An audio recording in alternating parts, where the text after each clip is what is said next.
اهلا بيكم، عاملين ايه الاخبار؟ النهارده الساعه 7 كان في مباراه بين الزمالك والاسماعيلي. مباراه درجه حرارتها زي درجه حراره اليومين دول برد. مباراه مليئه بالايذاء البدني والايذاء البصري، وقول زي ما انت عايز تقول قول. النهارده لو في حكم عنده ضمير كان طرد لعيب من هنا وتلعب من هنا غير طرد ناصر ماهر. ايه ده؟ هي ايه الكوره دي؟ انتوا يا ابني انتوا هو بتعملوا ايه؟ لا، ده مفيش كوره. انا مش حاسس، مش شايف مين الزمالك ومين الاسماعيلي. انا شايف الفرقتين شبه بعض. يعني الاسماعيلي عنده عذر بصراحه. الاسماعيلي بيلعبك بالناشئين،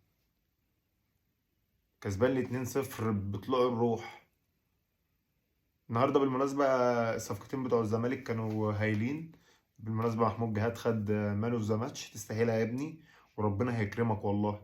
انت لعيب، ريحه الزمالك فيك. انت شبهنا. لعيب بيأدي للكوره، بيلعب سهل، مش خايف الموقف. لعيب قوي راجل، مش لعيب تاني على اللقطه. انت بتعمل لمين كده؟ يالا بتعمل لمين؟ في ايه؟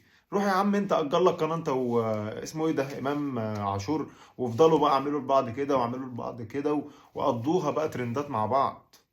ما تركز يا حبيبي في الملعب. انت كل كوره بتخش بعنف على اي لاعب. يا سيدي جبت جون عالمي، ما قلناش حاجه. بس ما فيش تدور عليك طول الماتش بتعمل حاجات مش طبيعيه. ده انت اي لعيب في الاسماعيلي بيعمل لك كده بيرقصك.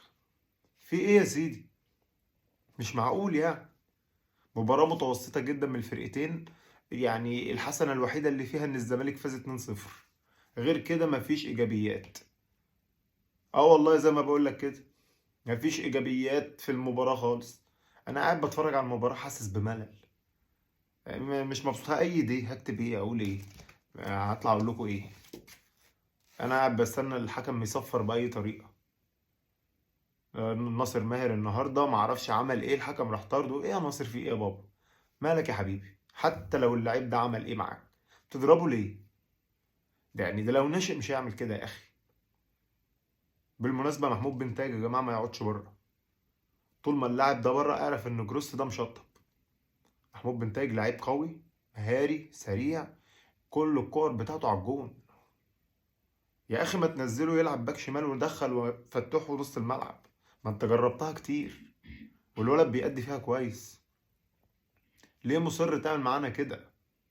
احلى حاجه في المباراه النهارده كانت تحيه العشرين، ربنا يرحمهم يا رب. جماهير الزمالك قالت نمبر اونو نمبر 1. فعلا جماهير الزمالك هي رقم واحد في النادي.